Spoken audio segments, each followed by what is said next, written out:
Bonjour à toutes et à tous, ici Julien Flot du site graphceobourse.fr et on attaque sans plus tarder la vidéo hebdo de la semaine, sachant que sur les indices, notamment les indices français, européens, ça ne bouge pas trop, on est plutôt dans de l'attente, mais par contre ça bouge énormément sur des titres en particulier et surtout sur les matières premières. Donc sans plus tarder, on attaque avec le CAC 40 puisque cette semaine je veux revoir un paquet de valeurs.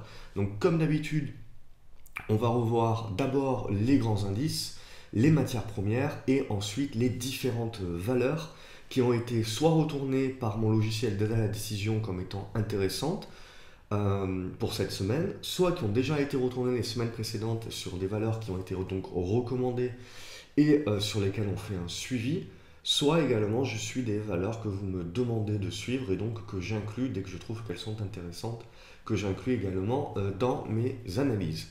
Donc on attaque avec le CAC 40. Donc au niveau du CAC 40, donc je vais éviter de trop me répéter par rapport aux analyses que je fais chaque soir sur le CAC 40. Mais comme vous pouvez le voir, en fait, on est tout simplement dans une congestion, une figure de congestion. Comme toute figure de congestion, on est plutôt dans une incertitude, on doute. Mais voilà, vous voyez au-dessus des 4420 points, 4445 points qui jouent le rôle de support. On est plutôt dans une tendance à vouloir privilégier une cassure haussière de cette oblique baissière ici qui nous amènerait sur les 4550, 4560 points qui est tout de suite en fait une grosse résistance. Il faudrait rompre ensuite cette résistance-là pour pouvoir aller chercher les 4630 et puis un objectif à 4690 points, 4700 points à plus moyen terme. La seule chose qui me gêne un peu au niveau du CAC 40, c'est le RSI, où on a rompu à la baisse en fait une oblique support ici, qui joue maintenant un rôle de résistance, et qui ne nous permet pas d'entrevoir, même si on venait à rompre en fait des résistances importantes sur donc les 4510 points, 4550 points, le RSI devrait continuer à bloquer la hausse et à la rendre chaotique en fait, puisque on est vraiment dans une... On voit qu'il faut privilégier la hausse, tant que l'on reste au-dessus des 4420, 4450, 440, 4445 points, je vais y arriver, désolé. Mais on voit également qu'il va y avoir des grosses résistances aussi par la suite qui, semble-t-il, vis-à-vis du RSI, vont avoir du mal à être cassées facilement. Donc, je dirais qu'on est plutôt rentré dans une phase où, oui, on est dans une phase de retournement haussier, mais il y a encore énormément d'investisseurs qui doutent. Et donc, c'est une hausse qui est chaotique, puisqu'en fait, c'est très très long pour gagner le moindre pourcentage, et on a tendance à les reperdre assez facilement. Donc, ça fait vraiment une hausse qui est très très hachurée, très très hachée, et justement, donc, que l'on peut nommer comme chaotique. Personnellement, j'ai envie de rester très positif sur le CAC 40 au-dessus des 4420, 4445. Mais également, même si on venait à nouveau à douter et à rompre ces 4420 points, on voit qu'on a quand même un fort support dans cette zone des 4360, 4380 points et en dernier rempart 4330. Également, comme je vous ai montré cette semaine, on peut commencer avec cette oblique ici et cette oblique là à construire également une figure en diamant. Donc la figure en diamant irait parfaitement par rapport à cette indécision qui domine. Et donc évidemment on continue d'entrevoir la hausse, mais la cassure baissière est tout à fait possible. La figure est encore très très jeune, c'est pour ça que je vais plutôt, avant de vous vraiment la matérialiser et vous la proposer, attendre plusieurs points d'impact supplémentaires pour vérifier que le marché est également d'accord avec cette figure-là.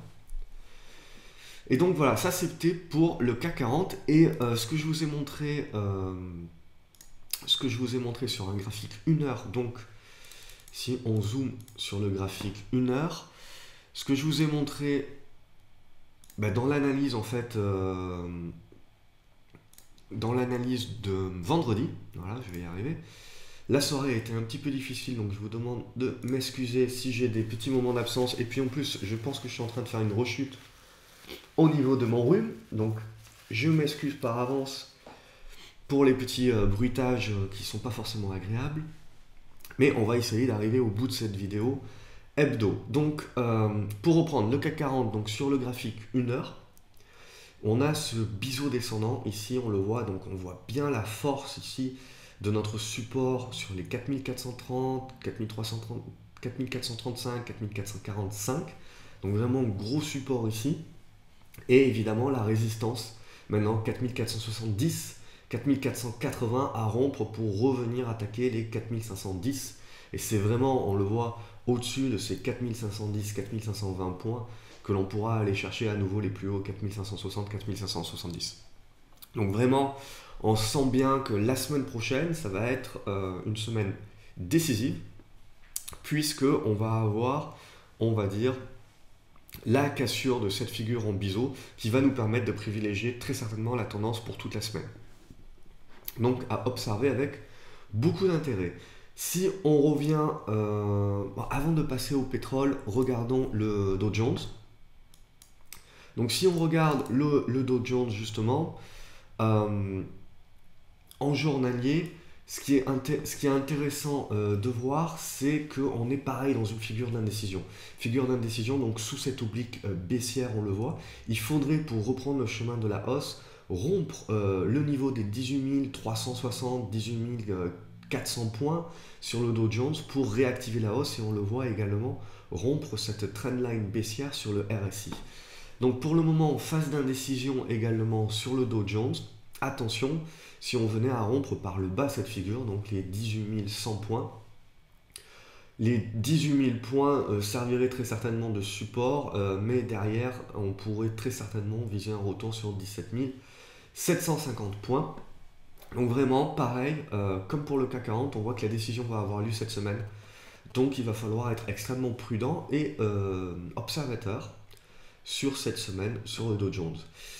On a exactement la même figure sur le S&P, donc pareil, figure d'indécision. Donc on attend là aussi soit une cassure haussière via la cassure des 2170 points, soit une cassure baissière sous les 2145 points.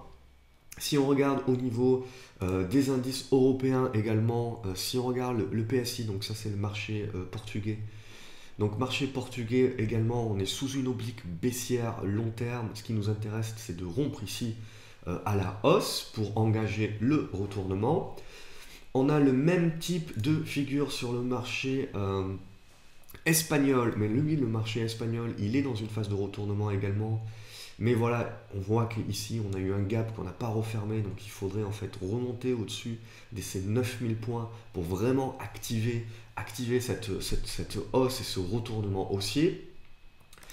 Si on regarde au niveau du Nasdaq 100, c'est le seul indice qui est vraiment positif haussier, même si on commence à avoir des divergences baissières, on le voit notamment sur la MACD et le RSI. Mais on reste au-dessus, on le voit, de ces 4845 points. Donc vraiment positif et dans une continuité haussière. Si on regarde au niveau de l'indice japonais, donc les Nikkei également, on est dans une phase de retournement. Donc on est vraiment positif au-dessus de ces 16 600 points, mais ce qu'on attend, c'est vraiment la cassure des 17 000 points pour insuffler un renouveau haussier. Donc vraiment, voilà, on est, je dirais, à la croisée des chemins, où on sent que graphiquement, on est vraiment dans une tendance qui est en train de construire un retournement haussier, mais solide et durable. Et en même temps, on a la fragilité en fait de ces débuts de retournement où on est sur du 50-50, c'est-à-dire qu'il y a 50% de personnes, d'investisseurs qui croient au retournement et 50% qui pensent qu'on est sur un point haut, que le retournement va échouer et donc on va repartir sur une baisse. D'où l'incertitude et le doute et le zigzag ambiant. Au niveau, il s'est passé des choses très intéressantes au niveau de l'or. Donc je vous avais proposé la semaine dernière, donc bon, depuis plusieurs semaines même, ce biseau descendant qui a été rompu à la baisse. Et donc je vous avais dit, on reste positif sur l'or tant que l'on reste au-dessus des 1300 à 1295 $. Ces deux niveaux ont été rompus.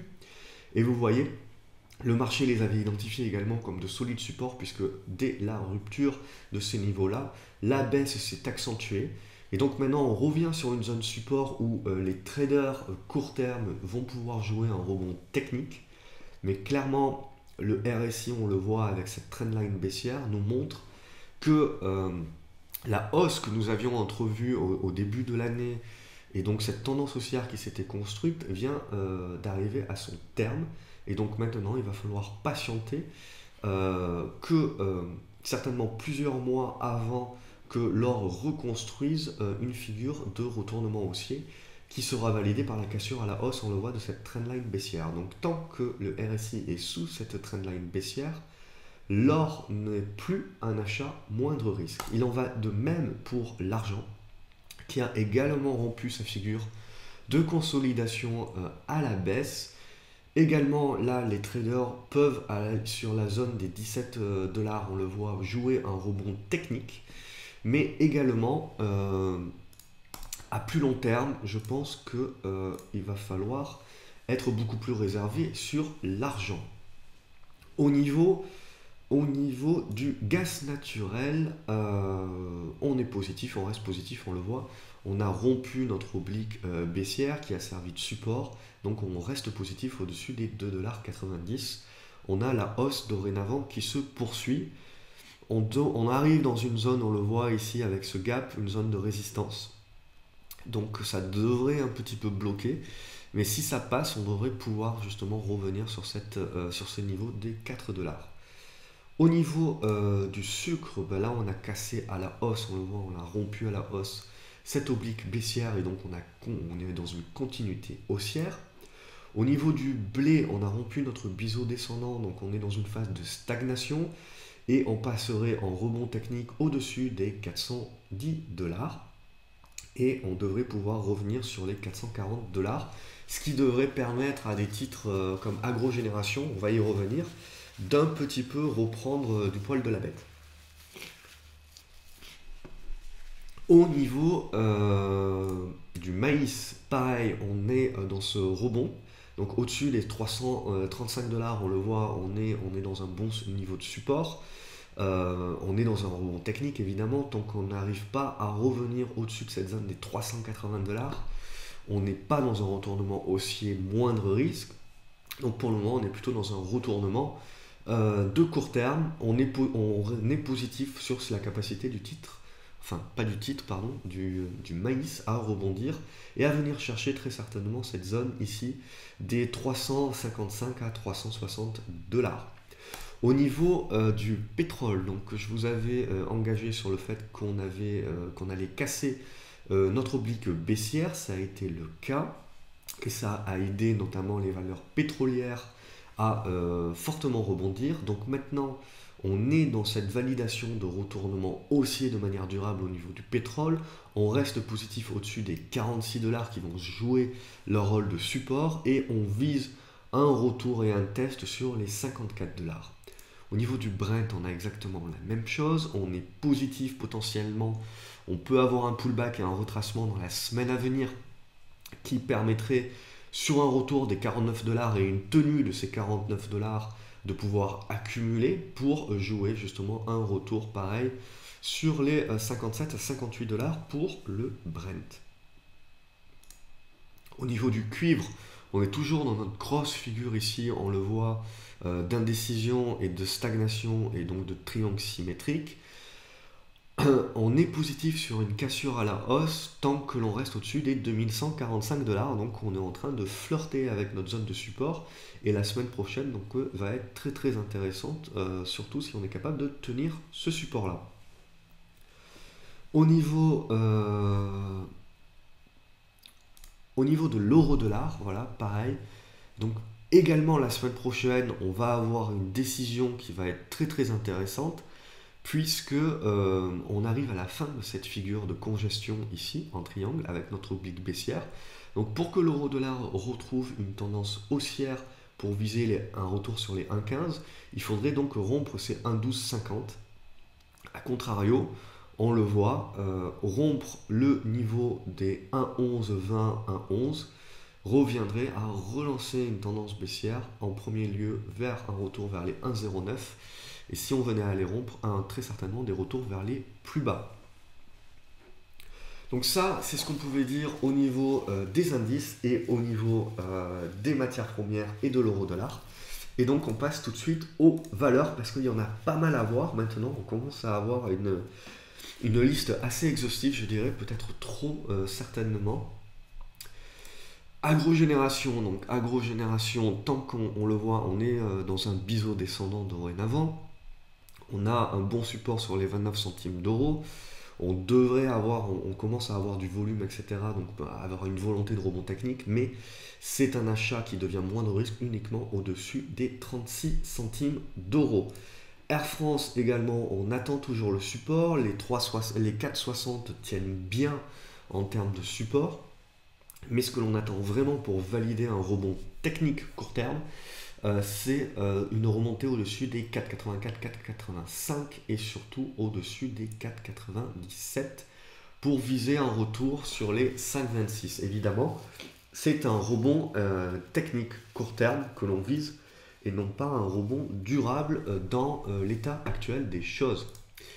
Air Liquide est dans une phase de retournement et d'indécision comme la plupart des valeurs du CAC 40.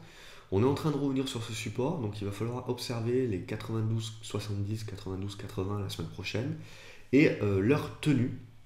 Et donc une volonté du titre de pouvoir revenir au-dessus des 96$ pour vraiment lancer son retournement et refermer ce gap baissier le plus rapidement possible.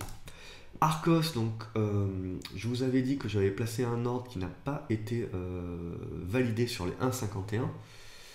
Malheureusement, je voulais jouer justement un petit retournement, donc on a ce retournement qui est en train de se mettre en place. C'est encore un petit peu poussif, on le voit. Et avant que le titre devienne vraiment un achat à moindre risque, il faudrait revenir sur les 1,75 et les rompre à la hausse. Donc pour le moment, on est plutôt dans un rebond technique, on a du volume qui est revenu, et vous voyez, on est revenu sur cette zone des 1,65 qui devrait jouer son rôle de résistance. Ce que l'on veut, c'est avoir ici derrière un titre qui est capable de rester dans cette zone des 1,60 et donc qui nous permettra de prouver une certaine accumulation, et donc on accumulera le titre également pour jouer un retournement haussier beaucoup plus durable au-dessus des 1,75. Art Price, je suis un peu moins positif sur Art Price qui n'arrive pas à valider sa cassure de sa trendline baissière à long terme.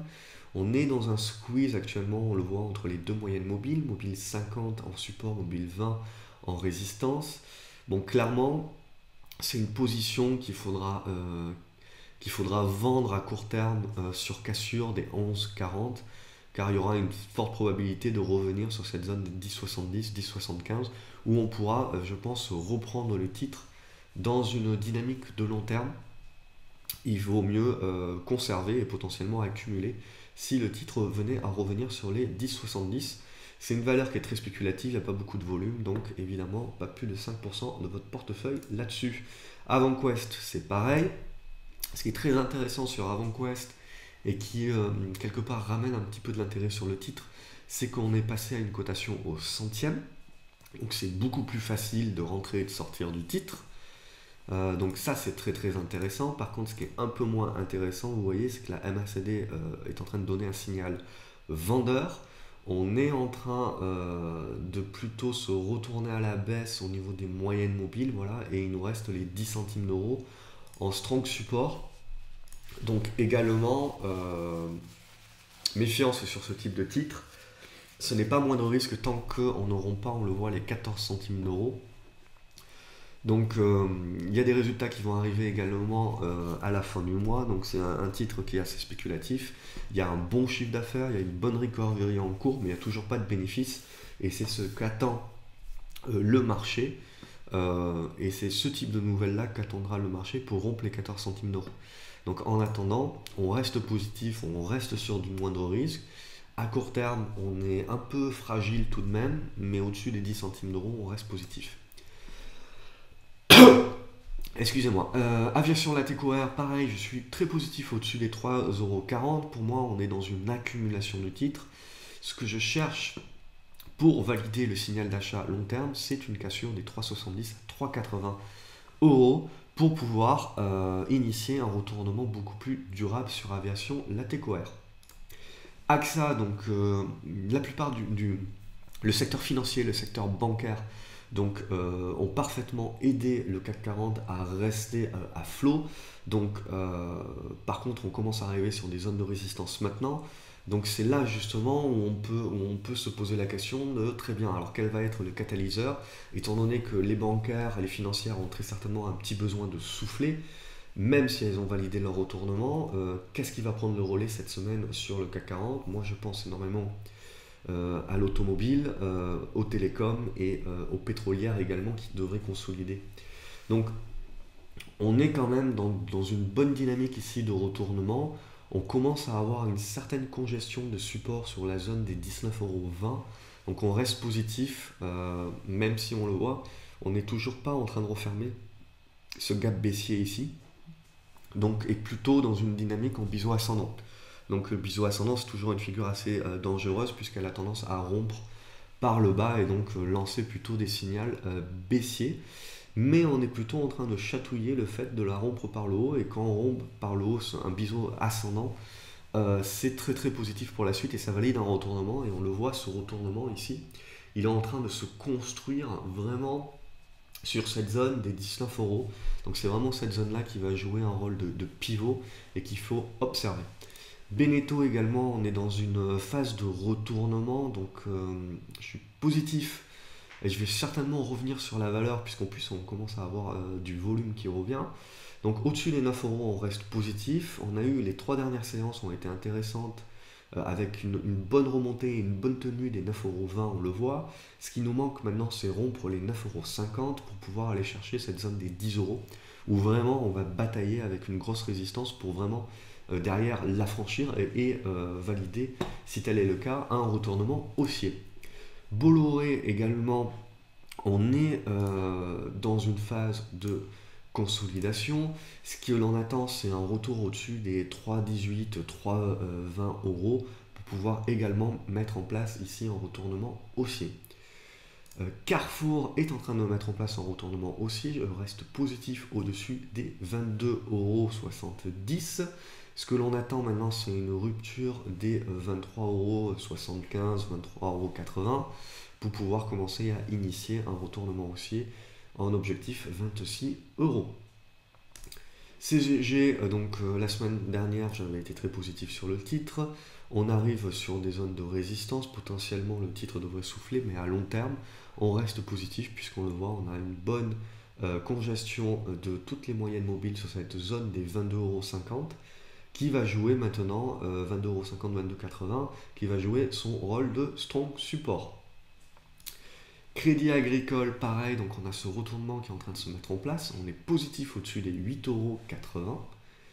Dassault Aviation est en train de refuser le retournement haussier.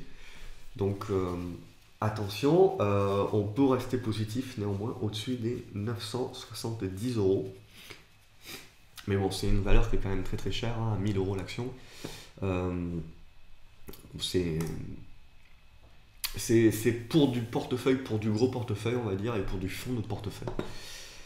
Deltadron, alors Deltadron, donc très spéculatif, pas plus de 5% du portefeuille, mais on a eu donc une tentative de rebond donc, sur la base de 1,08, donc hop, on va changer notre support. Donc c'est plutôt ce support-là qui a fonctionné, hein, le support des 1,08. Donc on a maintenant donc, eu un échec sur les 1,20 €. Donc ce qui va vraiment nous intéresser, c'est la capacité du titre, suite au rebond qui a eu lieu la semaine passée, à maintenant conserver ce niveau-là et accumuler sur ce niveau des 1,12 pour pouvoir vraiment, on le voit, on est proche de ces 1,20, 1,40 qui sont vraiment des niveaux de résistance importants dont la cassure permettrait vraiment d'initier un retournement fort, spéculatif et rapide.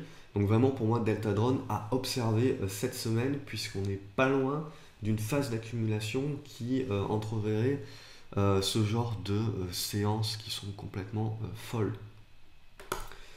EDF, donc EDF, on va rester, je vais retracer ici l'oblique, donc l'oblique support, hop. Donc on a eu un versement de dividendes, donc le graphique ici est ajusté. Donc au niveau de EDF, alors je sais pas pourquoi, hop, ça, c'est pas très bien tracé. Donc ce qui va m'intéresser sur EDF, c'est que déjà la bonne tenue du support ici, on le voit autour des 10 euros. Et ce qui va nous intéresser donc, c'est une fois qu'on a tenu ce support-là, de lancer un rebond et d'être capable de revenir au-dessus des 10,60 €, 10,70 €. Et là, vraiment, on aurait un signal de retournement, de mise en place de retournement sur EDF qui deviendrait à ce moment-là une valeur à mettre en fond de PEA et vraiment, vraiment intéressante. Hop. Donc vraiment figure d'indécision, mais figure également de stagnation et donc à vérifier la bonne tenue de ces 10 euros la semaine prochaine, la capacité du titre à revenir au-dessus des 10,60 € qui déclencherait un signal d'achat vers la rupture des 11,20 €, 11,30 € pour un signal long terme. Egide également, on reste positif au-dessus des 3,20 €, même s'il n'y a pas beaucoup de volume, donc pas plus de 5% du portefeuille dessus. EOS Imaging, on est en retournement, donc on reste positif au-dessus des 3,20 €. Eutelsat Communication, on va certainement venir chercher ici les 17,40 €, qui s'ils tiennent sera intéressant pour initier certainement une première position en vue de continuer le rebond vers les 20 €. Fagron continue sur sa lancée, donc là il n'y a pas de problème, au-dessus des 9,20 € on reste positif. Gossin, donc voilà, il y a j'ai beaucoup tracé de choses ici sur Gossin, donc hop, on va essayer d'épurer un petit peu ce graphique parce que je suis partisan des choses simples. Donc Gossin, c'est un petit peu la valeur qui est un petit peu bizarre. Donc on est revenu sur les plus bas, on le voit sur les 66 centimes d'euros, on a eu un semblant de réaction, un semblant de remplissage de carnet d'ordre. Bon, clairement, c'est une valeur qui ne fera rien tant qu'il n'y a pas une news qui tombe, soit des contrats, soit la levée de doute en fait sur la capacité de la compagnie de produire son carnet de commandes. Donc vraiment c'est ça qui va nous intéresser. Donc c'est vraiment une valeur news et dès que la news va tomber, c'est une valeur qui va exploser. Donc la particularité de ces valeurs-là, c'est que on peut pas vraiment faire du moindre risque puisque dès que la news tombe, le train part directement et c'est trop tard pour prendre le train en route la plupart du temps. Donc il faut anticiper, pas plus de 5% de son portefeuille dessus, il faut accepter le risque de perte ou ne pas rentrer du tout sur ce genre de valeur et attendre tout simplement avec le potentiel d'une moins-value. Mais bon, maintenant qu'on est sur les supports à 65-66 centimes d'euros, le risque c'est de rompre ces supports-là et de repartir vers certainement les 50 centimes d'euros qui coïncident en fait avec le bas ici de cette oblique baissière. Donc on le voit, on est dans un long, très long biseau descendant. Il faudrait rompre par le haut les 70 puis les 75 centimes d'euros pour pouvoir initier un retournement qui bloquerait très certainement dans la zone des 90 à 1 €. Donc voilà, et ce n'est qu'au-dessus de ces 1 € que vraiment le titre prendrait un retournement haussier de manière durable. Donc on voit il y a énormément de chemin à faire sur Gossin, c'est absolument pas du moindre risque, c'est dans une tendance baissière et on est en attente d'une news pour vraiment libérer le titre, une news qui ne vient toujours pas. D'où les doutes et d'où le fait que le titre est plutôt dans une méforme. Genfit a annoncé une augmentation de capital privé, donc bon, pas de surprise sur ça, sur cet échec, mais j'avais pu déjà vous conseiller de vendre la valeur suite à l'échec du retournement haussier. Donc c'est ça qui est intéressant sur l'analyse technique, c'est que le marché vous envoie souvent des signaux. Et la difficulté, c'est de les interpréter et de les comprendre. Mais le marché vous enverra souvent plusieurs signaux, soit pour vous faire sortir d'une valeur avant que celle-ci se scratch, soit pour vous faire rentrer sur la valeur avant qu'elle explose. Donc vraiment, bon, Genfit, on va laisser de côté pour le moment, en attendant tout simplement que la valeur nous prouve et nous construise quelque chose, une figure et quelque chose de utilisable. GTT, donc pour moi pareil, valeur pétrolière, parapétrolière très intéressante, donc au-dessus des 26,85 €, 27 €, pour moi on aura un bon signal d'achat, on reste positif au-dessus de ces 26 €, 24,90 €. Je vais essayer d'accélérer un petit peu parce que je vois que ça fait déjà 30 minutes qu'on est sur la vidéo et que on n'a pas trop avancé. Donc mon Akea, bon, on est dans une continuité, donc l'essentiel de la position a été vendu, il me reste encore une toute petite position que je conserve. Potentiellement, ce qui va m'intéresser, c'est un retour du titre sur les 2,96 € à 2,80 €, là où on devrait retrouver la moyenne mobile à 50 jours en support, plus de force support ici. Et ce retour-là me ferait initier à nouveau des positions. Natixis, bon, c'est un retournement haussier qui s'est mis en place.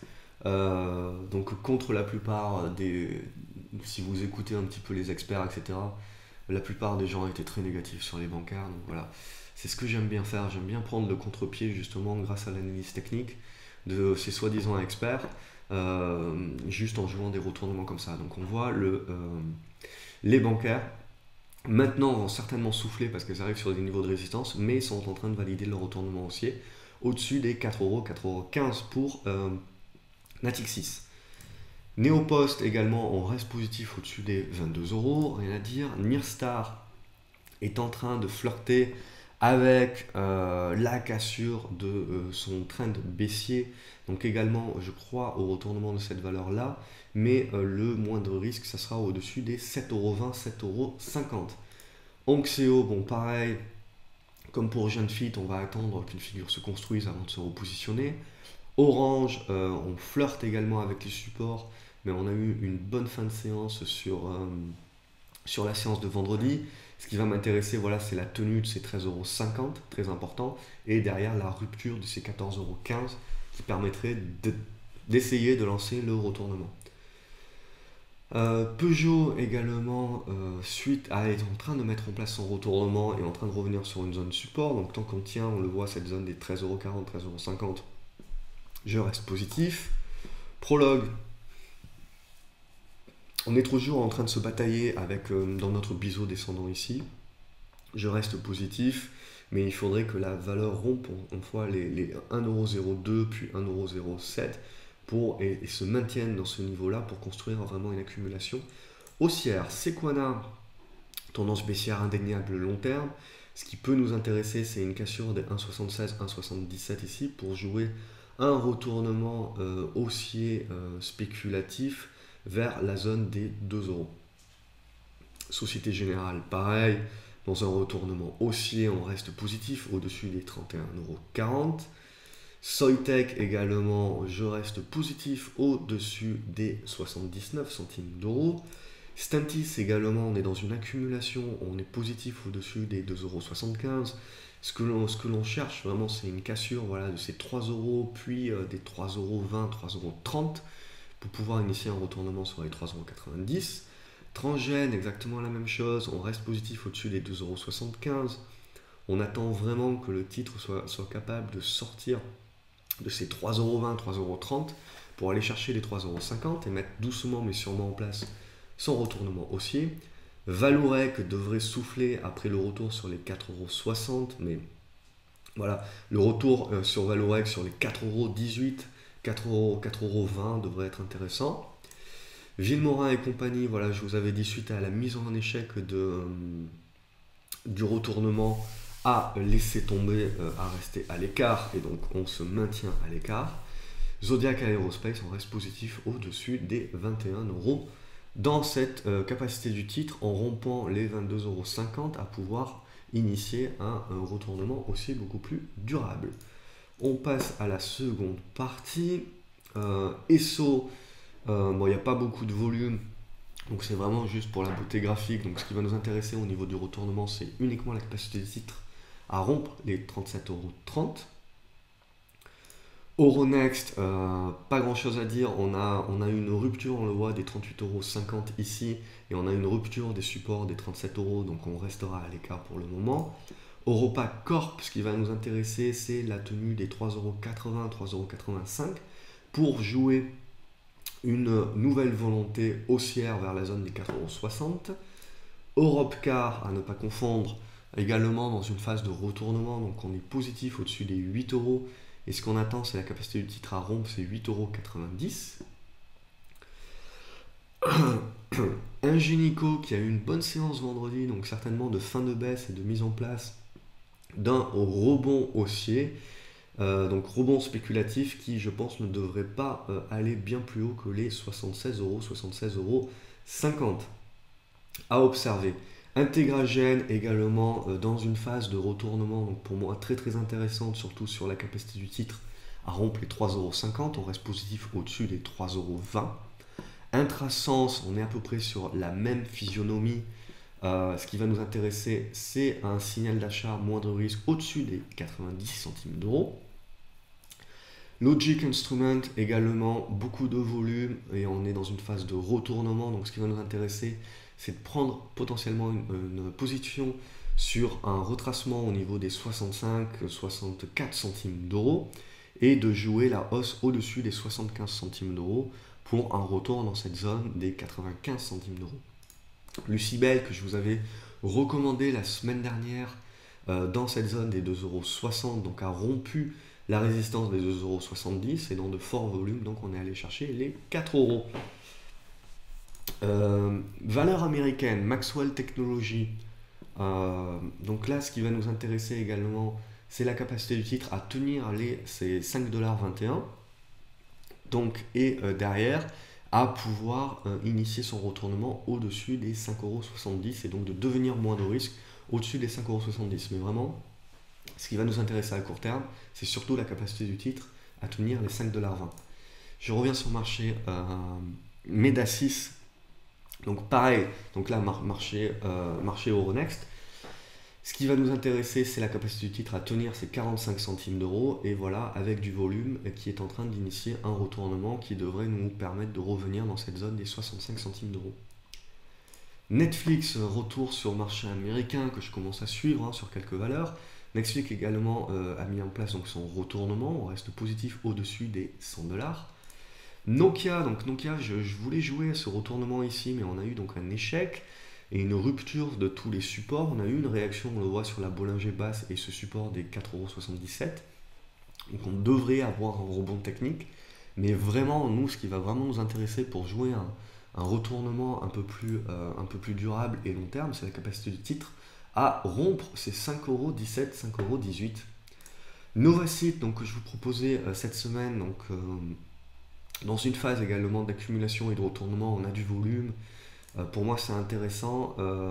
Sur rupture des 1,43 €, on devrait avoir une capacité du titre à revenir sur cette résistance des 1,70 €. Quantum Genomics, il faut laisser vivre le titre qui vient de refermer son gap. Ce qui pourrait être intéressant, c'est un retour sur les 6,56 €, on le voit, 6,77 € pour potentiellement initier une nouvelle position pour un deuxième effet qui se coule.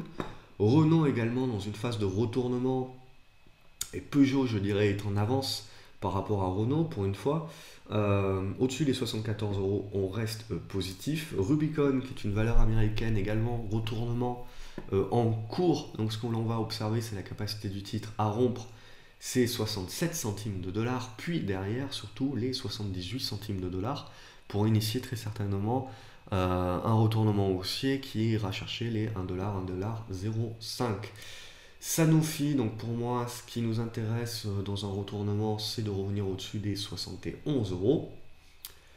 TF1, on laisse le titre faire sa baisse. D'un point de vue spéculatif, on devrait avoir touché le fond ici pour mettre en place un rebond technique qui ne devrait pas aller bien plus loin que cette zone des 8,35 € à 8,30 €. Après quoi, il faudra laisser vivre le titre et le laisser nous construire une figure. Qu'est-ce que j'ai d'autre? Et Vivendi, donc Vivendi également retournement haussier. On reste positif au-dessus des 17,60 €, 17,65 €. Donc voilà, donc contrat respecté, 38 minutes. Bon, j'espère comme d'habitude que la vidéo vous a plu. N'hésitez pas à la partager avec vos amis également. Ça me fait toujours plaisir d'avoir beaucoup plus de monde qui regarde les vidéos. Ça motive également quand vous me mettez un petit pouce bleu en bas de la vidéo pour m'encourager. Et moi, tout simplement, je vous souhaite un excellent dimanche. Et je vous dis à lundi pour cette semaine sur les marchés qui devrait laisser place à une décision et non pas à de l'indécision. Donc comme d'habitude, attendez-vous à l'inattendu. Il faut avoir, je suis vraiment persuadé qu'il faut avoir une philosophie où il faut avoir des convictions. C'est important d'avoir des convictions et de suivre ses convictions et non pas les opinions des autres. Mais il ne faut pas avoir de certitude pour être certain de toujours rester objectif et de ni être optimiste ni être pessimiste, mais d'être réaliste et donc objectif pour pouvoir à tout moment, par rapport aux signaux que vous donne le marché, de pouvoir ajuster rapidement, de manière réactive, vos positions, sans avoir de l'émotionnel derrière qui rentre en jeu. C'est ça vraiment la clé du succès. Et c'est vraiment la clé du succès en bourse. Pour moi, c'est vraiment 20% de connaissances techniques et 80% de mental. Donc voilà, sur ce, je vous dis à lundi pour suivre ensemble la suite des marchés et de ce qu'on peut en tirer. Excellent dimanche, merci.